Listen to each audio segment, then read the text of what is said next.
Hello viewers, জিওগ্রাফার্স review এই চ্যানেলটিতে আপনাদের সবাইকে স্বাগত। আসা যাক আজকের ভিডিওটিতে আমি আঞ্চলিক পরিকল্পনা ও আঞ্চলিক ভূগোল অর্থাৎ রিজিনাল প্ল্যানিং অ্যান্ড ডেভেলপমেন্ট এই টপিকটার উপরে আমি 10টি 2 নম্বর টাইপসের প্রশ্ন নিয়ে আলোচনা করব এবং সে সম্পর্কিত কিছু ইমেজ বা কিছু ডিটেলস দেব। সঙ্গে থাকুন। আজ আমি চলে এলাম আরেকটি নতুন ভিডিও নিয়ে। এটাতে যে সম্পর্কিত আলোচনা আমি করব সেটা হচ্ছে রিজিনাল প্ল্যানিং অ্যান্ড ডেভেলপমেন্ট, আমাদের অনার্স লেভেলের বা পাস কোর্সের ক্ষেত্রে প্রোগ্রাম কোর্সে বলতে পারেন এই টপিকটা রয়েছে। তো তার বেসিসে আমি 2 নম্বর প্রশ্ন কয়েকটি নিয়ে এখানে আলোচনা করব। তো শুরু করা যাক। ফার্স্ট হচ্ছে হোয়াট ইজ ইকোনমিক রিজিয়ন, অর্থাৎ অর্থনৈতিক অঞ্চল বলতে আমরা কি বুঝি, এখানে কি রয়েছে। আচ্ছা, আরেকটা কথা, যদি আপনাদের বুঝতে একটু অসুবিধা হয় তাহলে অবশ্যই আমাকে কমেন্ট বক্সে জানাবেন, আমি সেটাকে ক্লিয়ার করার চেষ্টা করব। আচ্ছা, তাহলে আসা যাক, তাহলে হোয়াট ইজ ইকোনমিক রিজিয়ন। এখানে হচ্ছে অর্থনৈতিক কাজকর্মের উপর ভিত্তি করে যখন কোনো জায়গা বা দেশকে ভাগ করা হয় তখন তাকে অর্থনৈতিক অঞ্চল বলা হয়। অর্থাৎ অর্থনৈতিক কাজকর্ম বলতে কী রয়েছে, প্রাথমিক শ্রেণী রয়েছে, তারপরে দ্বিতীয় শ্রেণী রয়েছে, তৃতীয় শ্রেণী রয়েছে। এই প্রত্যেকটা শ্রেণীর যে সমস্ত কাজকর্ম রয়েছে, অবশ্যই চতুর্থ শ্রেণীর মধ্যেও রয়েছে। তো এই প্রত্যেকটা শ্রেণীর যে কাজকর্ম রয়েছে তার উপর ভিত্তি করে যখন আমরা কোনো দেশকে বা কোনো একটা জায়গাকে যখন আমরা ক্লাসিফিকেশন করছি বা সেটার উপর ভাগ করছি, তাকে আমরা বলতে পারছি অর্থনৈতিক অঞ্চল। মানুষের অর্থনৈতিক কাজকর্ম বিবিধ, আচ্ছা বিবিধ এবং বৈচিত্র্যপূর্ণ। অর্থাৎ কেউ মনে করুন টিচারের সঙ্গে যুক্ত, কেউ হচ্ছে ইঞ্জিনিয়ার, কেউ অ্যাডমিনিস্ট্রেটিভ লাইফে রয়েছে, কেউ আবার চাষাবাদের সঙ্গে যুক্ত। এরকম প্রত্যেকটা মানুষের কাজকর্ম কিন্তু বিবিধ এবং বৈচিত্র্যপূর্ণ। সুতরাং এই বিভাজন সহজ নয়, তথাপি বিশেষ বিশেষ অর্থনৈতিক ক্রিয়াকলাপকে একটা মাপকাঠি হিসাবে, মানে একটা পয়েন্ট বলতে পারেন যে মানদণ্ড হিসাবে যদি ঠিক করে সেটাকে আমরা স্যাঙ্গুইন করি বা সেটাকে আমরা নামকরণ করি, তবেই তাকে আমরা অর্থনৈতিক অঞ্চলের বিভাগ নির্দিষ্ট করা সম্ভব। তাহলে আমরা ইকোনমিক জিওগ্রাফি বলতে কী বুঝি, অর্থনৈতিক রিজিয়ন বলতে কী বুঝি, যে বিভিন্ন রকম মানুষের যে কাজকর্ম সেটা বিবিধ বা বৈচিত্র্যপূর্ণ হয়ে থাকে, তার উপর বেসিস করে আমরা যখন একটা রিজিয়নকে ভাগ করছি তখন আমরা তাকে বলতে পারছি অর্থনৈতিক অঞ্চল বা ইকোনমিক জিওগ্রাফি। ঠিক আছে, নেক্সট চলে এলাম নেক্সট প্রশ্নতে, যে what is metropolitan region. Metropolitan region সম্বন্ধে আমাদের অনেকেরই ক্লিয়ার কনসেপ্ট রয়েছে, তবু আমি একটা কথা বলে দিই যে আমাদের কলকাতা, তারপরে ভারতের আন্ডারে যে কলকাতা, মুম্বাই, দিল্লি, মাদ্রাজ, এগুলো সমস্ত হচ্ছে মেট্রোপলিটন রিজিয়ন। তো আসা যাক এটা ডেসক্রিপশনটা কী হবে, বা ডেসক্রিপশন বলতে আমরা কী বুঝি, সাধারণ সংজ্ঞা কী রয়েছে। সাধারণভাবে আন্তর্জাতিক খ্যাত সম্পূর্ণ নগরীকে মেট্রোপলিটন বা মহানগর বলা হয়। মহানগরের অন্তর্ভুক্ত অঞ্চলকে মহানগরী অঞ্চলও বলা হয়ে থাকে। যখন কোনো নগরের আশেপাশে সমস্ত জেলার উৎপন্ন পণ্য সামগ্রী ব্যবসা বাণিজ্য ও আমদানি রপ্তানির জন্য এক জায়গায় এসে জড়ো হয় ও সেই নগরীতে আমদানি রপ্তানি সহ আর্থিক লেনদেনের ক্ষেত্রে ও আঞ্চলিক শিল্প ও প্রশাসনিক যে কাজকর্মগুলো রয়েছে সম্পন্ন করা হয়, তখন তাকে বলা হয় মেট্রোপলিটন রিজিয়ন। যেমন ধরে নাও কলকাতা, আমাদের ভারতের মধ্যে, আমাদের পশ্চিমবঙ্গের মধ্যে সবথেকে বড় মেট্রোপলিটন রিজিয়ন হচ্ছে কলকাতা। তো কলকাতার বেসিসে আমরা কি বলতে পারি, যে আমাদের কলকাতার যে আশেপাশে যে সমস্ত জেলাগুলি রয়েছে, যেমন বালি, তারপরে মনে করো যে শান্তিপুর, শান্তিনিকেতন, এই প্রত্যেকটা জায়গা থেকে, পুরুলিয়া এখান থেকেও যায়, প্রত্যেকটা জায়গা থেকে যে মেটেরিয়ালসগুলো রয়েছে সেখানে গিয়ে সেখানে ব্যবসা বাণিজ্য করা হয় এবং আদান প্রদান, আমদানি রপ্তানি ব্যবস্থা পুরোটাই সেখানে রয়েছে। এই নগরগুলিকে আমদানি রপ্তানি সহ লেনদেনও করা হয়ে থাকে প্রচুর। সেখানে আইটি সেক্টর রয়েছে, সেখানে অ্যাডমিনিস্ট্রেটিভ সমস্ত ব্যবস্থা রয়েছে, আমাদের পশ্চিমবঙ্গের যে অ্যাডমিনিস্ট্রেটিভ ব্যবস্থাটা সেখানেই মেন রয়েছে। তো এই সমস্ত বেসিসে অঞ্চলটিকে যখন আমরা ক্লাসিফিকেশন করতে পারছি বা তাকে চিহ্নিতকরণ করতে পারছি, তাকে বলা হয় মেট্রোপলিটন রিজিয়ন, বা যেটাকে আমরা বলতে পারছি মহানগরী। কোনগুলো রয়েছে? আমাদের ভারতের কলকাতা, মুম্বাই, দিল্লি, মাদ্রাজ ইত্যাদি। এই সম্পর্কিত একটা ফটো দিয়ে দিচ্ছি, আশা করি তোমাদের কাজে লাগবে।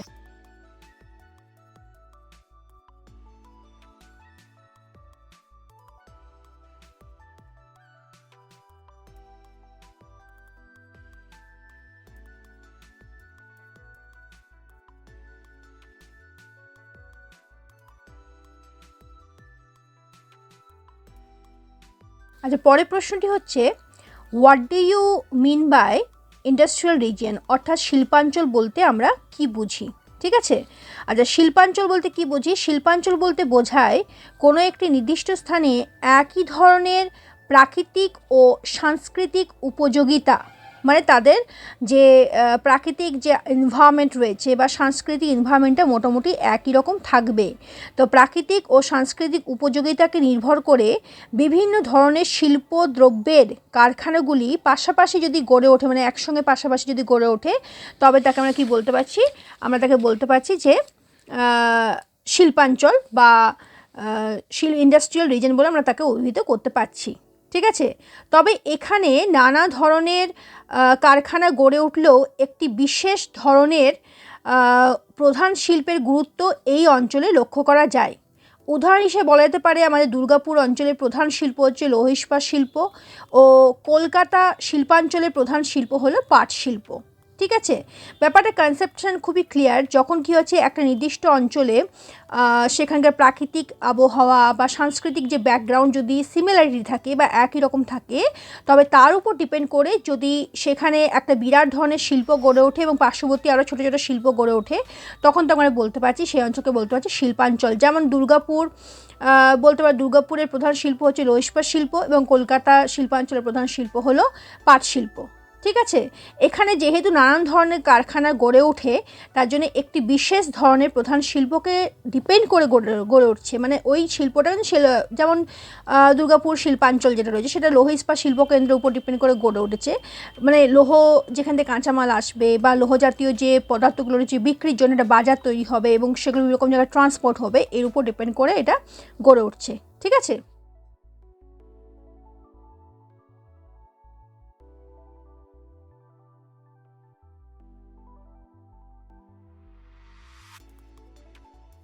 এর পরের প্রশ্নটি হচ্ছে, right about characteristics of dimension of reason, অর্থাৎ অঞ্চলের ক্ষেত্রফলের বৈশিষ্ট্যগুলি সম্পর্কে লেখো। ঠিক আছে। ক্ষেত্রফল বলতে আমরা কি বুঝি? ক্ষেত্রফল বলতে বুঝি যে একটা মানে এলাকার এর প্রস্থটা কত এবং দৈর্ঘ্যটা কত, কতটা লেন্থ এবং কতটা ওয়েথ। ঠিক আছে। তাহলে এর যে বৈশিষ্ট্য সম্পর্কে আমাদের আলোচনা করতে বলা হচ্ছে, তো প্রথম বৈশিষ্ট্য কি? 1 নম্বর হচ্ছে মেগা সিটি শহরে সিবিডি অবস্থান করবে কেন্দ্র। মানে হচ্ছে যে এই যে শহরের বা একটা এলাকার কেন্দ্রে আমাদের সিবিডি ফুল ফর্ম হচ্ছে সেন্ট্রাল বিজনেস ডিস্ট্রিক্ট, মানে যেখান থেকে অল ওভার সমস্ত কাজকর্মগুলো করা হবে। সেই কাজকর্মগুলো মানে সেটা অ্যাডমিনিস্ট্রেটিভ কাজকর্ম হোক বা ধরো সেটা শিল্প স্থাপন হোক বা কলকারখানা হোক, যাই হোক না কেন, সেটা সব কিছু কিন্তু এই কেন্দ্রতে অবস্থান করবে। ঠিক আছে। আর 2 নম্বর হচ্ছে এখানে একাধিক ছোট ছোট শহরের একত্রিত সমাবেশ লক্ষ্য করা যায়। মানে একাধিক ছোট ছোট শহর মানে হচ্ছে যে মনে করো যে একটা শহর হলো, তার পাশে আরেকটা শহর এরকমভাবে একাধিক ছোট ছোট শহর কয়েকটা, মানে কলকাতা যেমন ধরো, কলকাতা যেমন চারপাশে এলাকাগুলো পরস্পরের সঙ্গে এরকমভাবে মিলিত অবস্থায় রয়েছে, তাহলে এখানে একাধিক ছোট ছোট শহর একত্রে অবস্থান করবে। নেক্সট হচ্ছে মেগা সিটিতে একাধিক স্থানে একাধিক ধরনের সামাজিক শহরের অবস্থান থাকবে। একাধিক ধরনের সামাজিক শহর মানে হচ্ছে যে ধরে নাও সেখানে হয়তো কোথাও হিন্দু থাকবে, কোথাও মুসলিম থাকবে, কোথাও শিখ, তবে খ্রিস্টান প্রভৃতি কমিউনিটির লোকরা একত্রে একাধিকভাবে অবস্থান করবে। নেক্সট হচ্ছে শহরের জাতীয় অর্থনৈতিক বিষয়কে বহুলাংশে মেগাসিটি নিয়ন্ত্রণ করবে। মানে মেগাসিটি যেহেতু সিবিডি অবস্থান করছে, সিবিডির ফুল ফর্ম কী বললাম? সেন্টার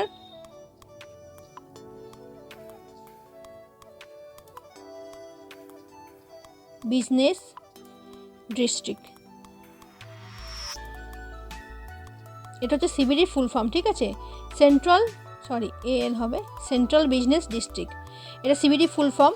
তাহলে শহরের জাতীয় অর্থনৈতিক বিষয়কে বহুলাংশে সিবিডি মেগাসিটি নিয়ন্ত্রণ করবে। মানে যেহেতু সেন্ট্রাল বিজনেস ডিস্ট্রিক্টে আমাদের ম্যাক্সিমাম কার্যকারিতাগুলো সম্পন্ন হচ্ছে, এটা যেহেতু একটা মহানগরের বা মেগাসিটির মাঝখানে অবস্থান করছে, তার জন্য সেখান থেকে পুরো জিনিসটাকে কন্ট্রোল আপ করবে।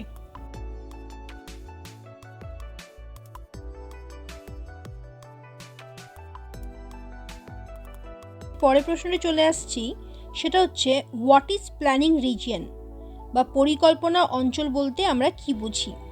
মানে যে রিজিয়নটা পরিকল্পিতভাবে গড়ে উঠেছে তাকে আমরা বলতে পারছি প্ল্যানিং রিজিয়ন। তাহলে হোয়াট ইজ প্ল্যানিং রিজিয়ন, পরিকল্পনা অঞ্চল বলতে কি বুঝি। এটা যে ভ্যালি, এর মতে planning region of programming region are as areas displaying from unity of economic decisions.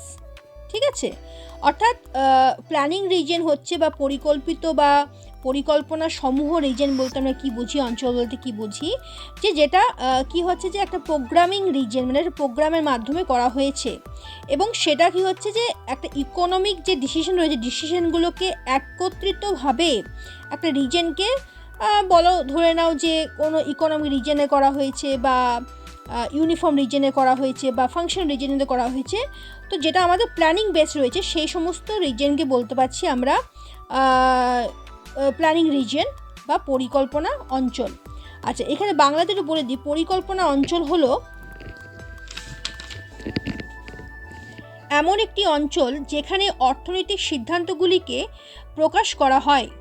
এই অঞ্চলগুলিকে জনগণের সামাজিক ও অর্থনৈতিক উন্নয়নের জন্য গঠন করা হয়েছে। মানে জনগণের স্বার্থে, জনগণের জন্য যখন কি করা হচ্ছে, এই সামাজিক এবং অর্থনৈতিক উন্নয়নের দিকটা বিচার করে যখন আমাদের পরিকল্পনা করা হয় যে এখানে এরকমভাবে আমরা একটা মেগা সিটি তৈরি করব বা ধরে নাও যে একটা মেট্রোপলিটন সিটি তৈরি করব, সেই বেসিসে যখন করা হয়ে থাকে।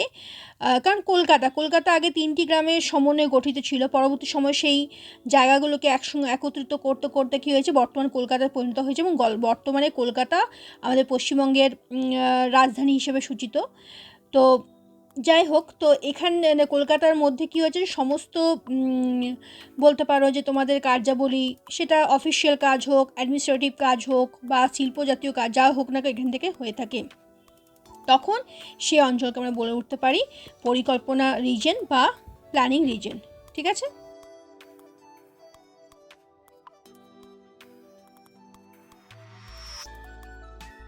এরপর চলে আসছি 6 নম্বর প্রশ্ন। সেটা হচ্ছে হোয়াট ইজ রিজনাল ট্রেডিশন, অর্থাৎ আঞ্চলিক ট্রেডিশন বলতে আমরা কি বুঝি। এখানে বলছে আঞ্চলিক ট্রেডিশনের বাংলা অর্থ হচ্ছে আঞ্চলিক ধারা। যদি ইংলিশে প্রশ্ন আসে তাহলে ওয়েল অ্যান্ড গুড, যদি না আসে তাহলে বাংলাতে এটা হচ্ছে আঞ্চলিক ধারা বলতে আমরা কি বুঝি।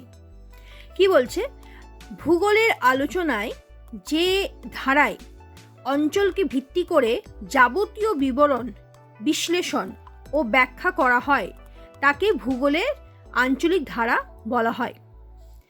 হাটন এর মতে অঞ্চলকে সমীক্ষা করার মধ্য দিয়ে ভূগোলের যাবতীয় বিবরণ ও ব্যাখ্যা করা যেতে পারে। এটা একটু বলে দিই, বলছে ভূগোলের আলোচনায় যে ধারা, মানে যে অংশে কি করা হচ্ছে, যে কোনো একটি অঞ্চলের সেখানে স্থাপন হওয়ার কারণ কি, সেখানকার বিবরণ, যাবতীয় বিবরণ মানে হচ্ছে সেটা অক্ষাংশগত, দ্রাঘিমাংশগত, অর্থাৎ যেটাকে আমরা লোকেশনাল বিবরণ বলতে পারি, সেটা সেখানকার জলবায়ু বিবর্তন কীরকম হচ্ছে বা জলবায়ুর স্ট্যাটাস কীরকম, আর সবচেয়ে বড় ব্যাপার হচ্ছে সেখানকার যোগাযোগ ব্যবস্থা, যানবাহন ব্যবস্থা, সেখানকার যে বলতে পারেন যে শিক্ষা, সেখানকার সংস্কৃতি কীরকম, এই সমস্ত কিছু নিয়ে যেখানে আলোচনা করা হয় কোনো একটা পার্টিকুলার অঞ্চলকে ভিত্তি করে, তখন আমরা তাকে বলতে পারি ভূগোলের আঞ্চলিক ধারা। হাটন এই অঞ্চলকে বলেছেন যখন অঞ্চলে কোনো একটা এলাকার আমরা যখন সমীক্ষা করতে যাব, তখন তার মধ্য দিয়ে যখন আমরা মনে করো যে ফিল্ড সার্ভে করব অথবা ফিল্ড রিপোর্ট তৈরি করব বা সেখানকার সামাজিক বা বলতে পারো যে অর্থনৈতিক এবং সেখানকার যে রাজনৈতিক যে প্রেক্ষাপট, সেগুলো যখন দেখার মধ্য দিয়ে আমরা সেই অঞ্চলের যাবতীয় ডিটেলস সম্বন্ধে আমরা পেয়ে থাকব। 7 নম্বর প্রশ্নটি নিয়ে যেটা আলোচনা করব সেটা হচ্ছে define the different level of planning, পরিকল্পনার ভিত্তিপ্রস্তরগুলি সম্পর্কে আলোচনা করো। মানে সংক্ষেপে, মানে ছোট ডেসক্রিপশন দিতে বলেছে এখানে।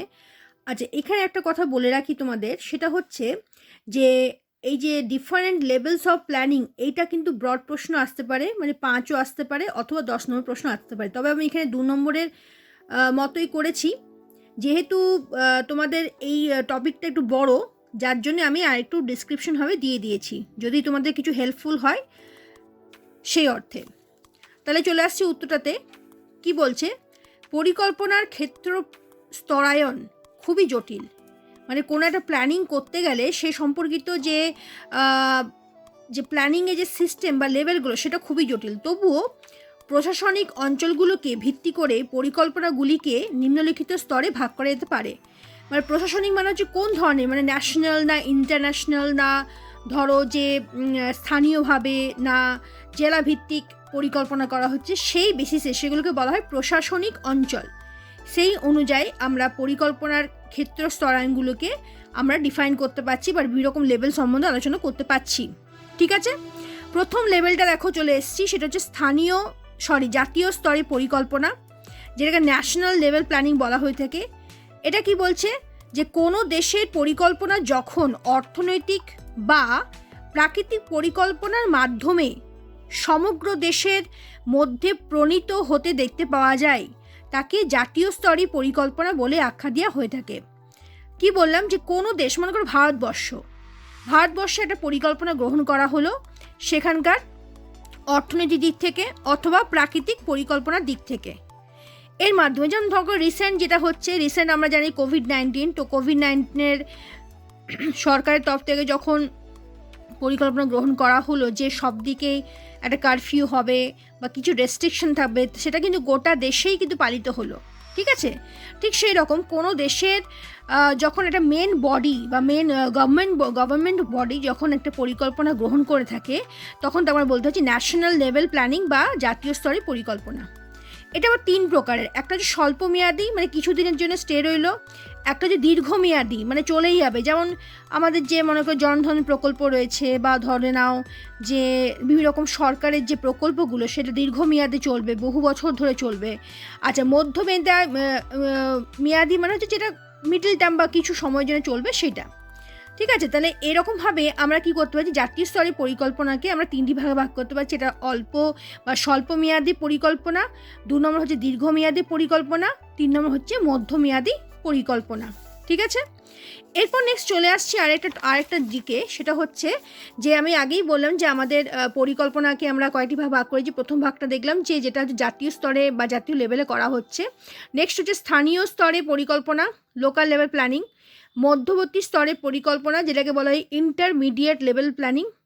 4 নম্বর হচ্ছে আঞ্চলিক স্তরে পরিকল্পনা, মানে অঞ্চল অনুযায়ী যেগুলো হয়ে থাকে, রিজিনাল লেভেল প্ল্যানিং। আর 5 নম্বর হচ্ছে উপ আঞ্চলিক স্তরে পরিকল্পনা বা সাব রিজিনাল লেভেল প্ল্যানিং। ঠিক আছে, যদি তোমরা বলো যে এই 4টে যে টপ পয়েন্ট রয়েছে এগুলো ডেসক্রিপশন হবে বলে দিতে বা তোমাদের লিখিয়ে দিতে বা তোমাদের কাছে আলোচনা করতে, তাহলে আমাকে অবশ্যই কমেন্ট বক্সে জানাবে। আমি সেই সম্পর্কিত নেক্সট ভিডিওতে আমার এই সমস্ত সম্পর্কে আমি আলোচনা করে দেবো এবং বুঝিয়ে দেবো, যাতে তোমাদের পরীক্ষার ক্ষেত্রে বা অন্যান্য এরকম যেগুলো পরীক্ষাগুলো আসছে সেগুলোর ক্ষেত্রে হেল্পফুল হতে পারে। এরপর চলে আসছি পরের প্রশ্নটা, সেটা হচ্ছে right about the classification of regionalization concept, অর্থাৎ আঞ্চলিকীকরণের ধারণায় বা শ্রেণীভাগ সম্পর্কে আলোচনা করো। আচ্ছা, আঞ্চলিকীকরণ কাকে বলে এটা আমরা মোটামুটি জানি, যে কোনো একটা অঞ্চলের উপর বেস করে বা তার বলতে পারো যে প্রাকৃতিক অবস্থা বা সাংস্কৃতিক অবস্থা, তার অর্থনৈতিক অবস্থার সমতার উপর নির্ভর করে যখন সেই অঞ্চলটিকে বিভিন্ন রকম ক্লাসিফিকেশনের মধ্যে নিয়ে আসা হয়ে থাকে, তখন আমরা তাকে বলতে পারছি যে রিজনালাইজেশন বলতে পারি বা আঞ্চলিকীকরণ। এর ধারণা বা শ্রেণীভাগ সম্পর্কে আলোচনা করো। আসা যাক, শ্রেণীভাগ বা আঞ্চলিকীকরণ বলতে বোঝায় বিভিন্ন বিষয়কে তাদের সাধারণ যে বৈশিষ্ট্য ও পারস্পরিক যে সম্পর্ক তার উপর ভিত্তি করে শ্রেণীভুক্ত করা। আমি আগেই বললাম যে কোনো অঞ্চলে মনে করো যেমন মনে করো পাহাড়ি অঞ্চলে কি সেখানকার বলতে পারো যে টোপোগ্রাফিক্যাল যে ফিচার্স রয়েছে, সেখানকার জলবায়ুগত এবং অঞ্চলগত সেখানকার পরিস্থিতি একই রকম, যার জন্য সেগুলোকে একটা পার্মানেন্টলি একটা ওয়েতে ভাগ করা হয়েছে বা একটা শ্রেণীকরণ করা হয়েছে। এটাকে বলছে আঞ্চলিকীকরণ। তাহলে এই ধরনের শ্রেণীবিভাগ 2টি সুস্পষ্ট ধারণা বা পদ্ধতির মাধ্যমে করা হয়ে থাকে। কি একটা শ্রেণীবিভাগ যেটাকে ক্লাসিফিকেশন বলা হয়, আর একটা হচ্ছে বিভাজন বা ডিভিশন যাকে বলা হয়। মানে এই যে অঞ্চলের যে ভাগটিকে বা আঞ্চলিকীকরণ 2টি প্রসেসে করা হয়, একটা শ্রেণীবিভাগ যেটাকে ক্লাসিফিকেশন বলা হয়ে থাকে, আর একটা হচ্ছে বিভাজন বা ডিভিশন। 9 নম্বর প্রশ্ন চলে আসছি, হোয়াট ইজ নোডাল রিজিয়ন বা নোডাল রিজিয়ন বলতে আমরা কি বুঝি, কি বলছে ব্যাপারটা দেখা যাক। কার্যভিত্তিক অঞ্চলের এক বিশেষ রূপ হলো নোডাল রিজিয়ন। এই শ্রেণীর অঞ্চলগুলিকে স্থান নির্ভর সমসত্তার ধারণার পরিবর্তে স্থানভিত্তিক সংযোগের ধারণা অনুসারে নির্ধারিত করা হতে পারে বা করা যেতে পারে, যাই লেখা আছে। কি বলছে ব্যাপারটা, যে প্রত্যেকটা যে আমাদের মেট্রোপলিটন রিজিয়ন রয়েছে বা প্রত্যেকটা অঞ্চল, যেমন দুর্গাপুরে ধরো, দুর্গাপুরে রয়েছে যে তোমাদের সিটি সেন্টার, যেটা হচ্ছে নোডাল রিজিয়নের মধ্যে পড়ে, সেখান থেকে কি সমস্ত যে ওখান থেকে সমস্ত যে পার্শ্ববর্তী এলাকাগুলোর মধ্যে যে যোগাযোগ ব্যবস্থা, সেই যোগাযোগ ব্যবস্থা হয়ে থাকে। মনে করো ধরো এটা হচ্ছে আমার নোডাল রিজিয়ন বা সিটি সেন্টার ধরো, এখান থেকে তুমি যে কোনো জায়গায়, যে কোনো শহরে, যে কোনো মনে করো যে জেলাতে, যে কোনো দুর্গাপুরে বিভিন্ন রকম এরিয়াতে যাওয়া যেতে পারে, বা সেখান থেকে মানে সেই জায়গাতে মানে যে প্রোডাক্টিভ যে ব্যাপারটা রয়েছে বা সেখান থেকে প্রোডাকশন যেগুলো রয়েছে সেগুলো কী হচ্ছে এই ওয়ে দিয়ে বিভিন্ন রকম দিকে দিকে ছড়িয়ে পড়ছে, সেটাকে আমরা বলতে পারছি নোডাল রিজিয়ন। ঠিক আছে, এই ধরনের অঞ্চলগুলি কয়েকটি কার্যভিত্তিক পারস্পরিক সম্পর্কযুক্ত ও অসমসত্ব কেন্দ্র বা একক নিয়ে গঠিত হলেও এখানে এমন একটি প্রধান কেন্দ্র থেকে যায় যা চারপাশে অঞ্চলটির সামগ্রিক কার্যাবলী আবর্তিত হয়ে থাকে। যেটা আমি আগেই বললাম যে একটা অঞ্চল থাকে, মিডিলে একটা অঞ্চল থেকে, কেন্দ্র থেকে, সেই কেন্দ্রটার চারপাশে কী হতে থাকে, জিনিসটা ছড়িয়ে পড়ে বা কার্য বলো, ধারণা বলো, যাই হোক ছড়িয়ে পড়ে। ঠিক আছে, এটা আমি আরেকবার দেখিয়ে দিই যাতে তোমাদের দেখতে সুবিধা হয়।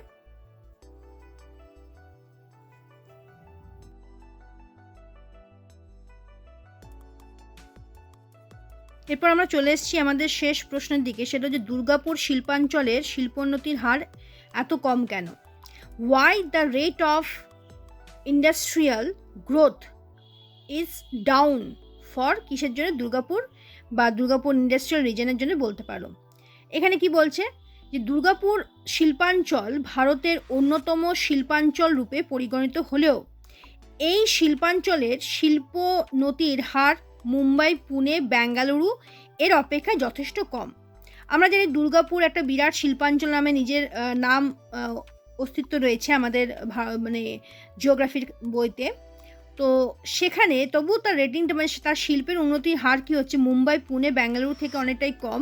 এর কারণগুলি হচ্ছে, এক নম্বর হচ্ছে প্রতি বছর বিধ্বংসী বন্যার প্রকোপ ডিভিসি গঠন হওয়া সত্ত্বেও হয়ে থাকে। ডিভিসি মানে যে দামোদর ভ্যালি প্রকল্প, এই প্রকল্প হওয়া সত্ত্বেও প্রতি বছর প্রচুর পরিমাণে দামোদরের জল বেড়ে যায় এবং তার ফলে সেখানে বন্যা সৃষ্টি হয়ে থাকে এবং কিছু কিছু ক্ষেত্রে শিল্পাঞ্চলের যে উন্নয়নের একটা বলতে পারো ক্ষেত্রে একটা অন্তরায় হয়ে দাঁড়ায়। দু নম্বর হচ্ছে শিল্পাঞ্চলের দূষিত নিঃসৃত বর্জ্য পদার্থ ও বিষাক্ত গ্যাস ও ধোঁয়া, যেটা কী করছে পরিবেশের পলিউশন করতে বা পরিবেশের দূষণ ঘটাতে সাহায্য করছে। নেক্সট হচ্ছে অসম ও অল্প মূলধন বিনিয়োগ, মানে খুব কম পরিমাণে টাকা বিনিয়োগ হচ্ছে, যার জন্যে এখানে যদি ভালো রকমভাবে বা একটু উন্নত ধরনের যদি কোনো যন্ত্রপাতি নিয়ে আসা হয় বা কোনো প্রযুক্তি ব্যবহার, সেটা কিন্তু হয়ে উঠছে না। 4 নম্বর হচ্ছে অবৈজ্ঞানিক পরিকাঠামো ও পরিচালন ব্যবস্থা, যেহেতু সেখানকার পরিকাঠামো অবৈজ্ঞানিক প্রকৃতির এবং পরিচালন ব্যবস্থারও যথেষ্ট ভালো নয়, যার জন্য এই সমস্যাগুলো লক্ষ্য করা যাচ্ছে।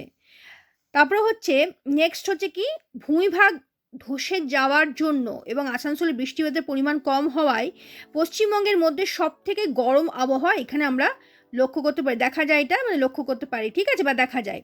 আসানসোলে আমরা জানি যে আসানসোলে কয়লা খনি থেকে বা রানীগঞ্জ কয়লা খনি থেকে কয়লা বার করার পরেও সেখানে যেহেতু ভালোভাবে সেখানে মানে যেহেতু ফিলিং হচ্ছে না, যার জন্য আসানসোলে ম্যাক্সিমাম জায়গা বসে যাচ্ছে, আমরা এটা জানি ভূমিভাগ বসে যাচ্ছে। তো সেই সমস্ত জায়গায় কী হচ্ছে, বৃষ্টিপাতে আমাদের আসানসোলে বৃষ্টিপাতের পরিমাণ যথেষ্ট কম, এই কম হওয়ার জন্য সেখানে আমরা গরম দিতে পারছি এবং গরম কন্ডিশন কী হচ্ছে শিল্প গড়ে তোলার জন্য, লৌহ ইস্পাত শিল্প গড়ে তোলার জন্যে বলতে পারো যে একটা দুরূহ ব্যাপার এবং শিল্পাঞ্চল ভালোভাবে গড়ে উঠতে পারছে না। এই জন্য দুর্গাপুর শিল্পাঞ্চলের এত বেশি রেটিং হারটা কম।